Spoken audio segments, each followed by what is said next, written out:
فخذوه وما نهاكم عنه فانتهوا واتقوا الله إن الله شديد العقاب আল্লাহ পাক বলেন মা নাহাকুম আনহু ফান্তাহু তোমাদেরকে রাসূল যে সমস্ত কাজ থেকে তোমাদেরকে নিষেধ করেন সেই সমস্ত কাজ থেকে তোমরা নিষেধিত হয়ে যাও, তোমরা সেখানেই থেমে যাও। আর যে সমস্ত কাজগুলি তোমাদেরকে দেন মা তাকুমুর রাসূল তোমাদের রাসূল যে কাজগুলি দেন সেটা তোমরা নিয়ে নাও, আর যে সমস্ত কাজ থেকে তোমাদেরকে নিষেধ করেন সেই সমস্ত কাজ থেকে তোমরা থেমে যাও। ওয়াত্তাকুল্লাহ আল্লাহকে ভয় করো, আল্লাহকে ভয় করো, আল্লাহকে ভয় করো। ইন্নাল্লাহা শাদীদুল ইকাব আর নিশ্চয় আল্লাহ তাআলার সাজা, আল্লাহ তাআলার শাস্তি সবচেয়ে কঠিন কঠিন ভয়ঙ্কর মুসলমান। এই জন্য আল্লাহর শাস্তি থেকে আপনাকে আমাকে বাঁচতে হবে। আল্লাহ রাসূল যখন এই ঘোষণা দিয়ে দিলেন, দিয়ে দেওয়ার পরে আল্লাহ রাসূলের সাহাবারা যখন আল্লাহ রাসূল নামাজ পড়ালেন, ইশার জামাত করলেন, করার পরে আল্লাহ রাসূলের সমস্ত সাহাবা বসে গেলেন। বসে যাওয়ার পরে আল্লাহ রাসূল করলেন কি, এক একজন সাহাবাকে বললেন যে সমস্ত মেহমানরা এসেছে সেই সমস্ত মেহমানদেরকে তোমরা একটা একটা করে নিয়ে নাও। আর একজন ইহুদি মানুষ সেও কিন্তু ছিল, তার কিন্তু এখনো পর্যন্ত বাটওয়ারা হয়নি, তার কিন্তু এখনো পর্যন্ত কাউরির অংশে পড়ে নাই। সমস্ত সাহাবারা একটা একটা করে মেহমান নিয়ে নিলেন। নিয়ে নেওয়ার পরে যে অবশিষ্ট মেহমানটা ছিল ওই ইহুদি ছিল, ওই ইহুদিটা যখন অবশিষ্ট থাকলো, আল্লাহর নবী বললেন, ও আমার সাহাবারা তোমরা সমস্ত মেহমানগুলিকে নিয়ে যাও, তোমরা ভালো করে খাতির করো, তাদের যত্ন করবে, তোমরা তাদের আদর করবে। এই বলে আল্লাহ রাসূল সমস্ত মেহমানগুলিকে বিদায় দিলেন।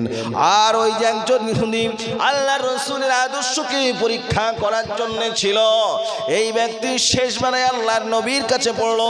নবীজি সাল্লাল্লাহু আলাইহি সাল্লাম করলেন কি, নিজ গৃহে নিজে হাতে তাকে নিয়ে গেলেন। নিয়ে যাওয়ার পরে রাতের বেলায় তাকে ভালো করে খাওয়া দাওয়া করালেন।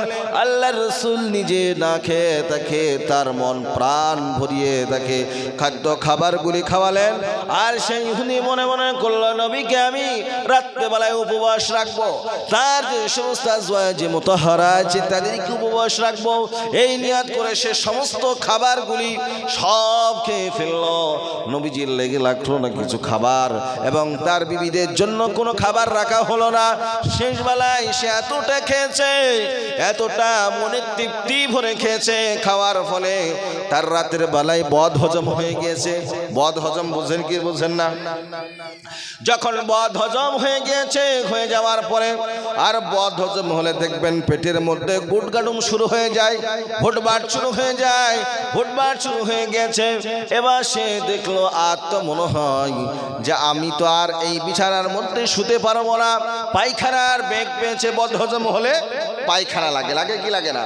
এবার তার যখন পায়খানা লেগেছে, পায়খানা লাগার পরে সেই যেমনি আপনার যে বিছানাতে শুয়েছিল সেই বিছানা থেকে যেমন উঠেছে, ওঠা মাত্রই রাস্তাতে যেতে না যেতে আপনার কিছুটা পায়খানা আপনার বিছানার ওপর, কিছুটা আপনার দরজায়, কিছুটা রাস্তাতে এরকম ভাবে আপনার চতুর্দিকটা সে খারাপ করতে করতে গিয়েছে।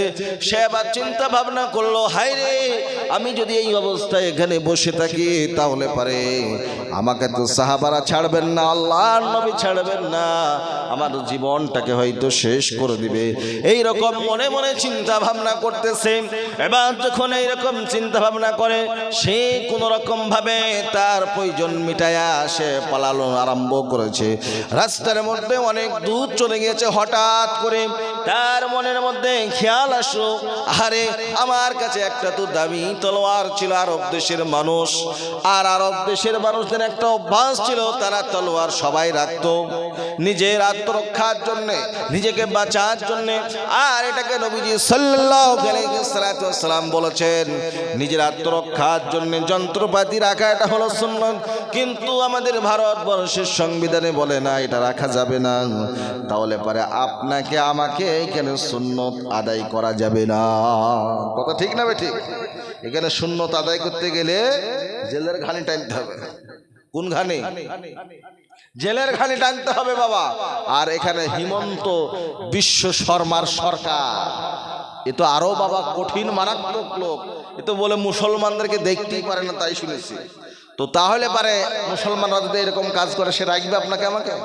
তাহলে এই কাজ করা যাবে না, যেহেতু আমাদের সংবিধান আমাদেরকে এই রাইটটা দেয় না। তাহলে আমাদের সংবিধানকে উল্লঙ্ঘন করে কাজ করা যাবে? কাজ করা যাবে না। আমরা সব সময় দেশদ্রোহী কাজ থেকে বাঁচবো। কি কাজ থেকে? দেশদ্রোহী কাজ থেকে বাঁচবো।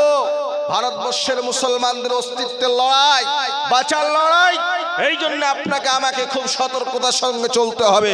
আপনার আমার যেন কেউ কোনো দোষ দিতে না পারে, সেরকম ভাবে চলতে হবে বাবা। আপনার আমার সবচেয়ে বড় হাতিয়ার হলো শিক্ষা। কি জোরে বলেন? শিক্ষা, এডুকেশনকে মজবুত করতে হবে। কিন্তু আজ তো অধিকাংশ বাড়িতেই তো শিক্ষিত ছেলে নাই, মেয়ে শিক্ষিতা আছে কিন্তু ছেলে নাই। কেন? শিক্ষা অর্জন করার পরে তার কোনো ভবিষ্যৎ নাই। কি নাই? ভবিষ্যৎ নাই। তারপরে আপনাদেরকে অনুরোধ করব যে আপনারা যদি মনে করেন যে আমাদের কমিউনিটিকে, আমাদের জাতিকে আমরা আগাতে চাই, তাহলে পরে শিক্ষার বিকল্প কিছু নাই। কথা ঠিক না ঠিক? আপনারা ইহুদিদের ইতিহাস পড়েন, মাত্র পৃথিবীতে 2 কোটি ইহুদি। কয় কোটি? আরে জোরে বলেন না। 2 কোটি ইহুদি। আর এই ইহুদিগুলি সারা পৃথিবীর মধ্যে সবচেয়ে ক্ষমতাশালী, সুপার পাওয়ার। আপনি আমি দৈনন্দিন জীবনে যা কিছু ব্যবহার করছে সব কিছু তাদেরই তৈরি। শতকরা 80 থেকে 90% ব্লেড বলেন, শ্যাম্পু বলেন, তারপরে আপনার সুনু বলেন, পাউডার বলেন, হিমানি বলেন, তারপরে কি বলে এটাকে, মেয়ে ছেলেরা যাই গো, ঠোঁট পালিশ বাঁদরের পাছার মতো লাগে। এটা দেওয়া ঠিক না ঠিক? আরে জোরে বলেন, এটা ঠিক নয়। কেন? আপনারা ভালো করে, এখন বর্তমানে আধুনিক যুগ বলছে যে এই যে ঠোঁট পালিশ যেটা তৈরি হয়, এটা খুব খারাপ চর্বি তৈরি হয়। চর্বিটা কি এটা বলবো না, আপনারা দেখে আপনারা এটাকে বার করবেন, উদ্ঘাটন করবেন। করবেন তো? এটা লাগালে পারে অজু হয় না। কি হয় না? আর অজু যদি না হয় নামাজ হবে? তাহলে এটা কি লাগানো যাবে? তাহলে এটা লাগাবেন না। বাড়ির মেয়েদেরকে লাগাতে নিষেধ করবেন। আরে বাবা, আল্লাহ যে সৌন্দর্য দিয়েছে এর চাইতে পৃথিবীতে কি আর সুন্দর হতে পারে? আল্লাহ বলছেন, লাকাদ খালাকনাল ইনসানা ফি আহসানি তাকওয়িম, নিশ্চয় আমি মানুষকে সবচেয়ে সুন্দর এবং উত্তম তৈরি করেছি। জোরে বলেন সুবহানাল্লাহ। আরে জোরে বলেন না সুবহানাল্লাহ। তাহলে পারে আমরা যদি এই কাজগুলি যদি না করে আমাদেরকে কি সুন্দর লাগবে না? পৃথিবীতে আল্লাহ তাআলার প্রাকৃতিক সৌন্দর্য চাইতে পৃথিবীতে আর্টিফিশিয়াল যে সুন্দর তৈরি আছে, এই সমস্ত সুন্দরের কোনো আল্লাহর সুন্দরের কাছে দাম আছে? আমরা সুইজারল্যান্ড বেড়াতে যাই, আমরা আমেরিকা বেড়াতে যাই, আমরা ইউরোপে বেড়াতে যাই। আচ্ছা বলেন, ভারতবর্ষ এমন একটা রাষ্ট্র যে রাষ্ট্রের মধ্যে সমস্ত রকমের প্রাকৃতিক সৌন্দর্য আছে। জোরে বলেন সুবহানাল্লাহ। আপনার বাড়ি থেকে দার্জিলিং খুব বেশি দূর নাকি? জোরে বলেন। বেশি দূর নয়। এইখান থেকে হাইলাকান্দি কি বেশি দূর?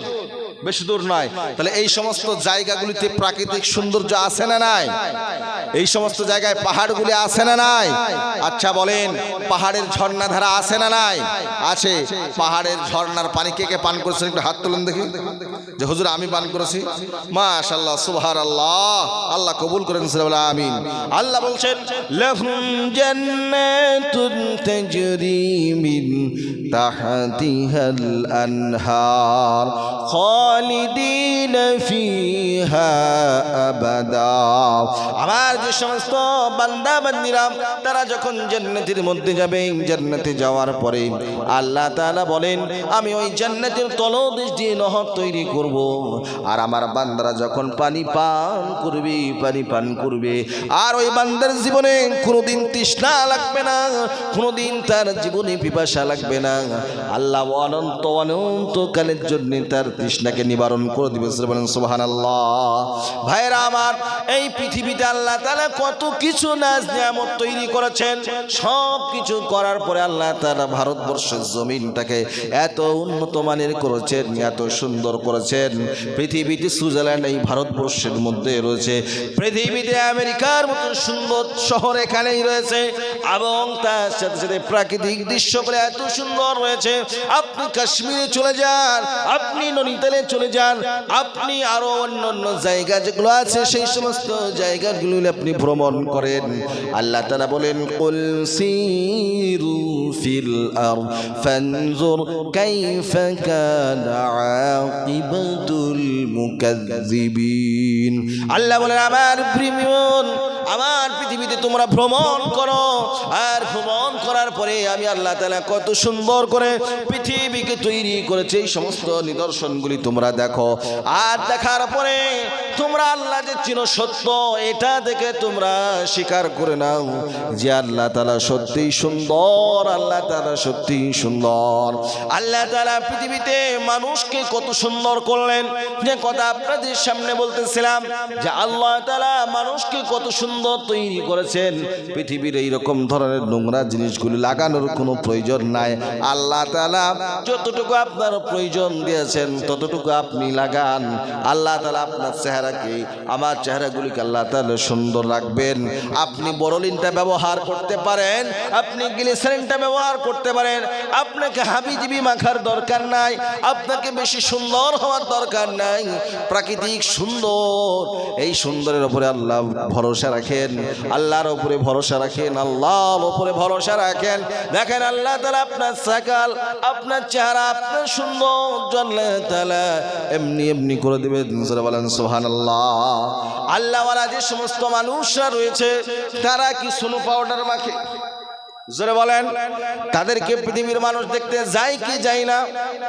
এই যে আরশাদ মাদানী সাহেব আপনাদের এখানে আসে, মাহমুদ মাদানী সাহেব এখানে আসেন, তাদের চেহারাগুলো একটু দেখবেন। তারপরে মাহমুদ মাদানী সাহেবের জামাই বা ভাগনা মুফতি সালমান সাহেব মনসুরপুরের চেহারাটা একটু দেখবেন। দেখার পরে বলবেন তার চেহারাটা কত নুরানিয়া। তারা কি সোনো পাউডার মাখে? তারা কি আর্টিফিশিয়াল বিউটি পার্লারে কি তারা যায় নাকি? জোরে বলেন, তারা কি যায়? তারপরেও তাদের চেহারাগুলি সুন্দর আছে না নাই? ভাইরা আমার, আল্লাহ যদি কাউকে সুন্দর করেন, আল্লাহ যদি কাউকে সুন্দর করেন, কিছু মাখার দরকার নাই, সে এমনি সুন্দর হয়ে যাবে। কথা ঠিক না ঠিক? তাহলে পারে আপনার আমার সুন্দরটা করবেন কে? আল্লাহ। আপনার আমার সুন্দর ব্যবহারটা তৈরি করতে হবে। যে কথা আপনাদের সামনে বলতেছিলাম যে রাসূলুল্লাহ সাল্লাল্লাহু আলাইহি ওয়াসাল্লামের ভয়ে এবং সাহাবাদের ভয়ে ওই ইহুদি কিন্তু পলায়ন আরম্ভ করেছে। এবার হঠাৎ করে আপনাদের সেই কথা মনে আছে না নাই? আমি যেখান থেকে ছেড়েছি সেখানে আসছি। কথা ভুল বলছি না? ঠিক বলছি? জোরে বলেন। ঠিক। তাহলে পারে এবার ওই ব্যক্তি চিন্তা করছে যে আমি তলোয়ারটা রাখবো না ফেলে দিয়ে চলে আসবে। এবার তখন সে বলল কি, যা হয় হবে, চলেই যায়। এবার সে নিজের মনটাকে শক্ত করে সে চলে গেল। যাওয়ার পরে দেখছে যে রাসূলুল্লাহ সাল্লাল্লাহু আলাইহি ওয়াসাল্লাম পবিত্র হাত দিয়ে তিনি সব কিছুকে ধৌত করছেন। যখন ধৌত করছে দেখছেন, দেখার পরে সমস্ত সাহাবায়ে কেরাম রিজওয়ানুল্লাহি তাআলা আলাইহিম আজমাইন তারাও একত্রিত হয়ে গিয়েছেন। হয়ে যাওয়ার পরে যেমনি ওই ইহুদিকে দেখেছে, দেখা মাত্রই সমস্ত সাহাবাদের চোখগুলি লাল হয়ে গিয়েছে। কি হয়েছে যারা বলেন? লাল হয়ে গিয়েছে। সাহাবায়ে کرام কেউ কেউ বলছে আসো বেটাকে দেখাচ্ছি মজা, কেউ কেউ বলছে ওকে জীবনে এখানে থুবই না। এরকম ভাবে বিভিন্ন সাহাবা বিভিন্ন রকমের কথা বলতেছেন। হযরত আলী চরম রাগান্বিত হয়ে গিয়েছেন। হযরত আলী চোখ দিয়ে মনে হচ্ছে যেন আগুন ঝরতেছে। আর হযরতে ওমর রাদিয়াল্লাহু তাআলা আনহু তার ব্যাপারে আল্লাহর নবী বলেছেন যে রাস্তা দিয়ে আমার ওমর যায় সেই রাস্তা দিয়ে শয়তান পর্যন্ত যায় না। জোরে বলেন সুবহানাল্লাহ।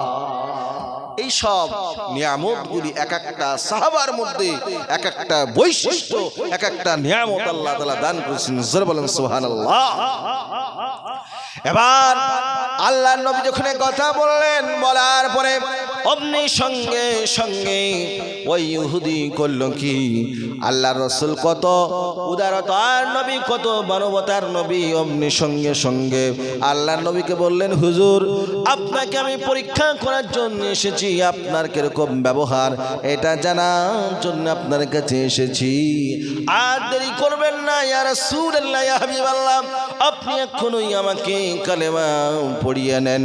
আশহাদু আল্লা ইলাহা ইল্লাল্লাহু ওয়া আশহাদু আন্না মুহাম্মাদান আবদুহু ওয়া রাসূলুহু। সকলে পড়ে সাল্লাল্লাহু আলাইহি ওয়াসাল্লাম। আজনবী গয়ামার গড়াইয়া সংসার, হিজরত করিলেন সোনার মদিনায়।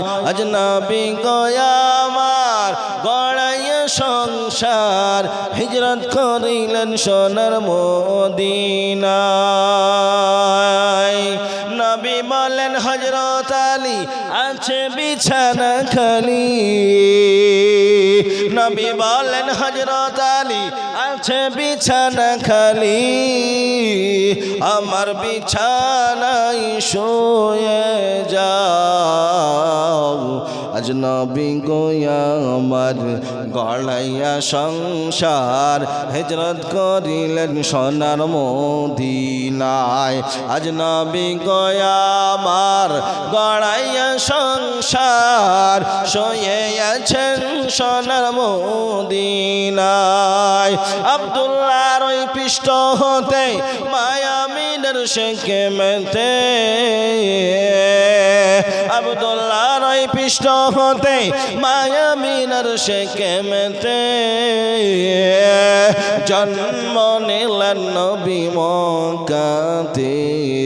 আজনবী আমার গড়াইয়া সংসার, হিজরত করিলেন সোনার মদিনায়।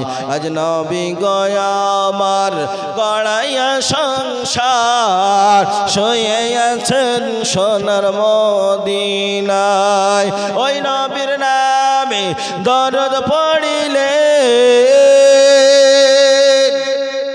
ওই নবীর নামে দরদ পড়িলে,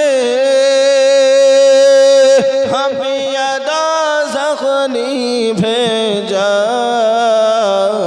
আজনবী আমার গড়াইয়া সংসার, শুয়ে আছেন সোনার মদিনায়। আজনবী আমার গড়াইয়া সংসার, হিজরত করিলেন সোনার মদিনায়। ভাইরা আমার, নবী তাহলে পারে কত উন্নতবাদী আদর্শ ছিল, এমনকি ইহুদি পর্যন্ত আল্লাহর নবীর ব্যবহার দেখে মুসলমান হয়ে গেছে। কিন্তু দুঃখ, এই দুঃখ কাকে বলা যায়, এই আফসোস কার কাছে প্রকাশ করা যায়? আজ তো আমরা মুসলমান হয়েছি, ইমানদার নামে বলি, কিন্তু মানুষকে ধোঁকা দিতে ছাড়ি না, আমরা রাহাজানি করতে ছাড়ি না, আমরা অন্যায় করতে ছাড়ি না। আমাদের মধ্যে যত রকমের অন্যায় আছে সব কিছু আমরা করি। ভাই, দুনিয়ার জীবনটা হলো কয়দিনের জীবন। এই দুনিয়াতে চিরদিন আপনি আমি থাকবো না। এই দুনিয়া থেকে আপনাকে আমাকে চলে যেতে হবে। এই দুনিয়া থেকে চলে যাওয়ার আগে আপনাকে আমাকে ভালো আমলগুলি করতে হবে। আল্লাহর রাসূল বলেছেন, যদি কোনো মানুষ যদি দুনিয়া থেকে যাওয়ার পূর্বে 3টা কাজ করে যেতে পারে, আল্লাহ তার বিনিময় দুনিয়াতে দান করবেন এবং পরকালে দান করবেন।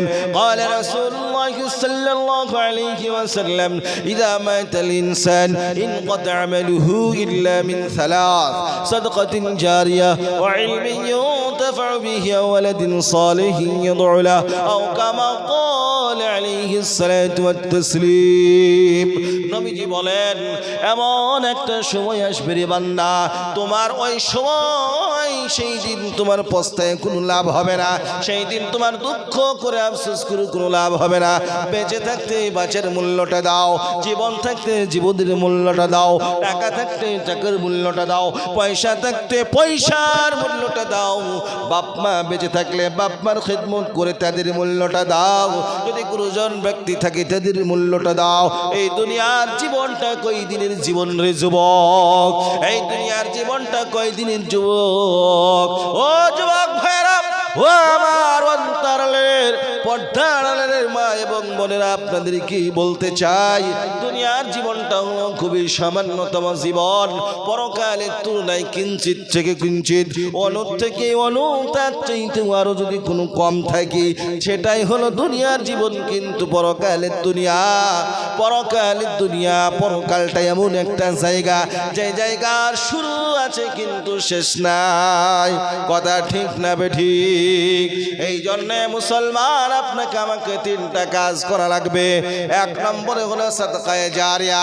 আপনি কিছু না কিছু মাদ্রাসা মসজিদের জন্য করে যান, আপনি মানুষের জন্য কিছু কল্যাণমূলক কাজ করেন, আপনি জনগণের জন্য কিছু কাজ করেন, আপনি দেশের জন্য কিছু কাজ করেন, আল্লাহ ওয়ালাদেরকে সাহায্য সহযোগিতা করেন, গরিব দুঃখী মানুষদেরকে আপনি কিছু সাহায্য সহযোগিতা করেন।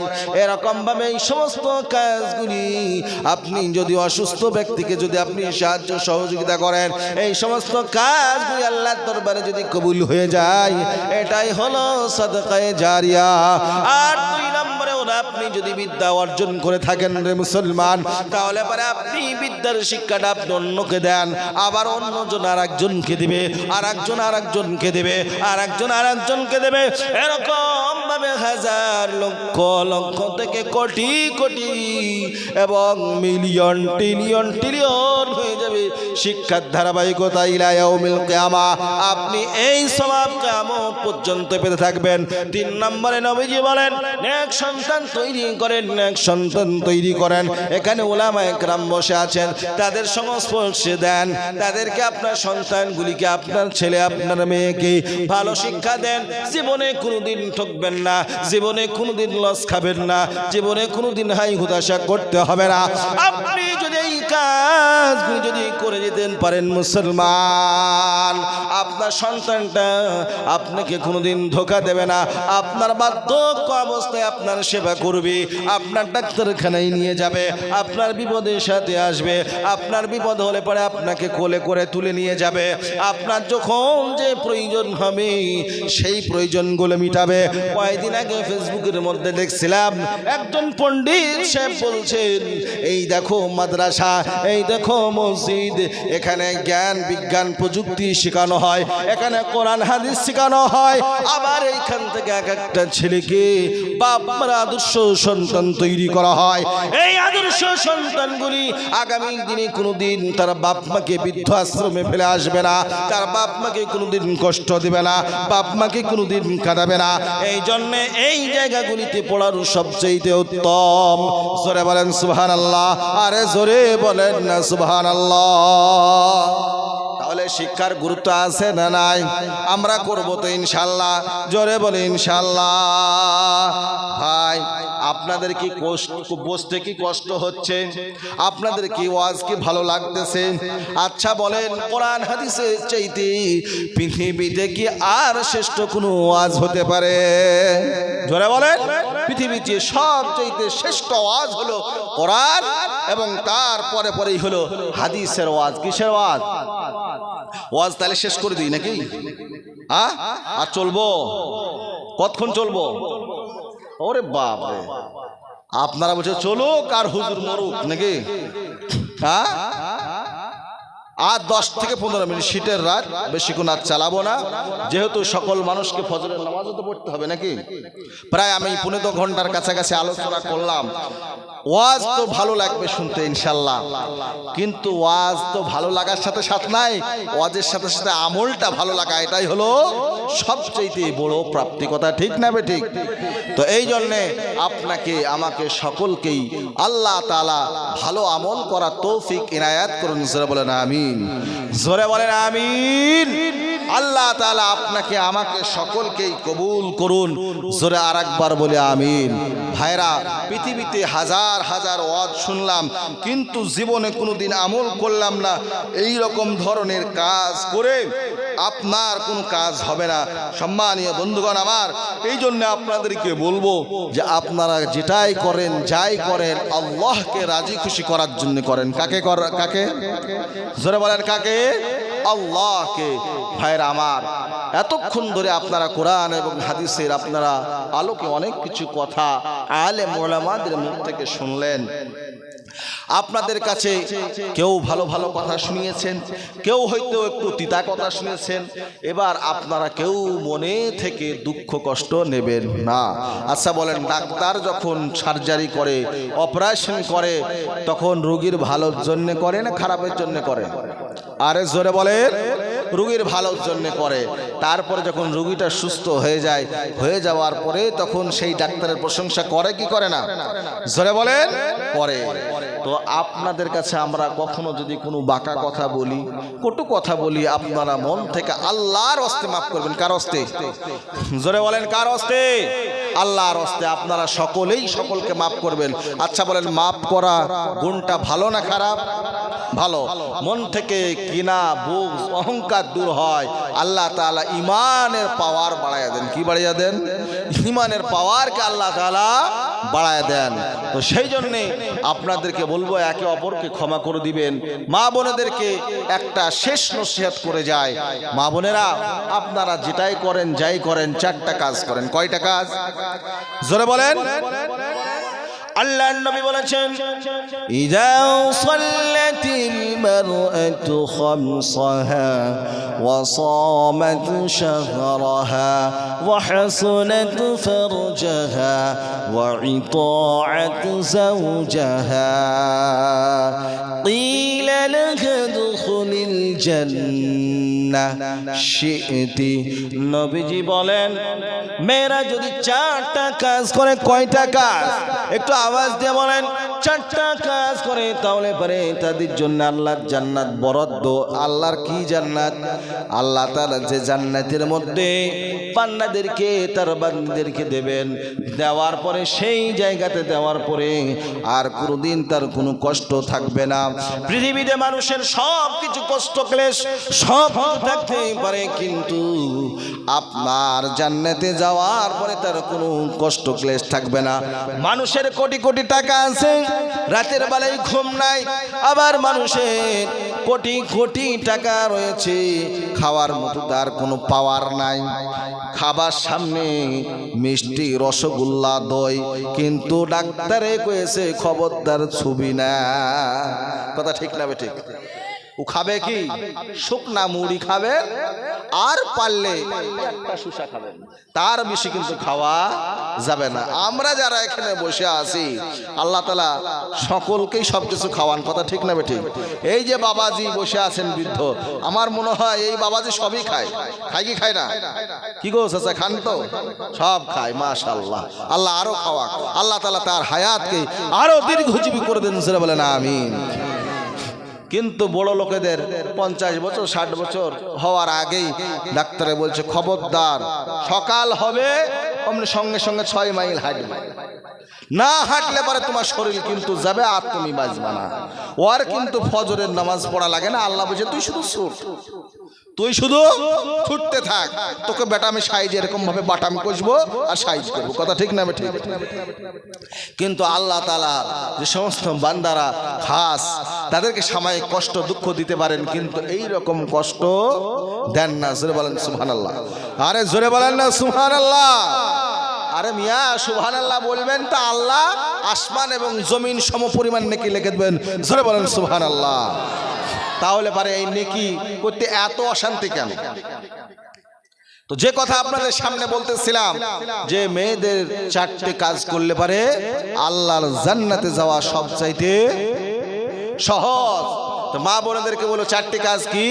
ইজা সাল্লাতিল মারাতু খামসাহা, 5 ওয়াক্ত নামাজ ভালোভাবে পড়বেন। একমাত্র নামাজ ছাড়বেন যদি অসুস্থতা কোনো অসুবিধা থাকে তবেই, যেটা আল্লাহ তাআলা মাফ করেছেন, তাছাড়া কিন্তু ছাড়া যাবে না। রাসূলুল্লাহ বলেছেন মেয়েরা বেশি জাহান্নামে যাবে। কেন? এই জন্য যাবে তারা হচ্ছে খুব নাশুকর, স্বামীর নাশুকরিয়া আদায় করে এত দিবে দেওয়ার পরেও তারপরে শেষ বেলায় বলবে তুমি আমার জীবনে আর কি করলে, তুমি তো আমার জীবনটাকেই শেষ করে দিলা। কথা ঠিক না বেঠিক? এই ডায়লগ বাবা মৌলভী সাহেব, আলেম সাহেব, হাজি আর গাজী আর কি সাধারণ কি ব্যারিস্টার কি মাস্টার সবাই বাবা পেরেশান। কথা ঠিক না বেঠিক? তো এই ডায়লগ বাবা বহুদিন থেকেই শুনে আসছি নাকি, ঠিক না বেঠিক? তো ওই কথা কান দিয়ে লাভ হবে না, ওরা যা বলছে বলুক, আমাদের যা কাজ আমরা তাই করবো। কথা ঠিক না বেঠিক? নাইলে তো শুধু ঝামেলা মারামারি আর কুস্তাকুস্তি হবে বাবা। সব কথাই ওদের কথাই কথা দিয়া যাবে না। রাসূলুল্লাহ বলেছেন যে মেয়েরা হলো শয়তানের জাল। কিসের জাল? পৃথিবীতে 2টা জিনিস নিয়ে অশান্তি। কয়টা? আরে জোরে বলেন। 2টা জিনিস নিয়ে অশান্তি, বিটি আর মাটি, মানে সম্পদ আর মায়া ছিল। মেয়ে ছিল বুঝছেন তো না বুঝছেন না? এইলি দুনিয়াতে ঝামেলা। দেখবেন যে এই ঝামেলাটা কেন বলছে মেয়ে ঘটিত কেস গো, তার লাগে ঝামেলা। আবার জিজ্ঞেস করছে ওই জায়গাটা কিসের ঝামেলা, বলছে ওটাও মেয়ে ঘটিত। মানে কোনো রকম ভাবে শয়তান মেয়েদের ওখানে যাওয়াবেই। কথা ঠিক না বেঠিক? দেখবেন বাড়িতে মেয়ে ঝামেলা হবে আর বাড়ির লোক যেমনি আসবে এবার মেয়ে ঝামেলা ভাইয়ে ভাইয়ে শুরু হয়ে যাবে। কথা ঠিক না বেঠিক? এরকম হয় কি হয় না? তখন আর মেয়েতে থাকে না, এবার ভাইয়ে ভাইয়ে তো শুরু হয়ে যায়, তারপরে মার্ডার হয়ে যায়, তারপরে শেষ হয়ে যায়। কথা ঠিক না বেঠিক? এই জন্য সব কথা ওদের কিন্তু শোনা যাবে না। রাসূলুল্লাহ বলেছেন যে আন নিসাউ হিবালাতু শায়াতিন, এরা হলো শয়তানের জাল। এই জালে পড়া যাবে না, কিন্তু এই জাল নিয়ে বাবা চলতে হবে। সব কথা শুনবেন কিন্তু সব কাজ করবেন না। আবার যদি না শুনেন তাও বিপদ। শোনা লাগবে, শুনতে হবে, কিন্তু কাজ নিজের বিবেক বুদ্ধি দিয়ে করতে হবে। পুরুষ মানুষ হলো স্টিয়ারিং, গাড়ি ড্রাইভার চালায় দেখেছেন? একদিকে ডান দিককার চাকা, একদিকে বাম দিককার চাকা, একদিকে শ্বশুর আর একদিকে শাশুড়ি, একদিকে বউ আর একদিকে মা। এবার যদি আপনি বউকে বকা দেন তাহলে পরে মা খুশি, আর মাকে যদি বকা দেন বিবি ফিক ফিক করে হাসি দেয়। কথা ঠিক না বেঠিক? তো এই কাজ করা যাবে না। বিবিকে বিবির মতন বোঝাবেন, মাকে মার মতন বলবেন। কাউকে কাউরের সামনে কোনো বকা ঝকা দিবেন না, বুঝাবেন, তাহলে ব্যালেন্স ঠিক থাকবে। আর যদি কাউকে বকা দিবেন আর কাউকে হাসা দিবেন তাহলে কিন্তু ঘরের মধ্যে লড়াই শুরু হয়ে যাবে। এই কাজ করা যাবে না। তো এই জন্যে মা বোনেদেরকে একটু বুঝিয়ে চলবেন, মাঝে মধ্যে একটু হাসাবেন, একটু মাঝে মধ্যে একটু বিনোদনের জিনিস কিনে দেবেন, দেখবেন ভালোবাসা এমনি পাবেন।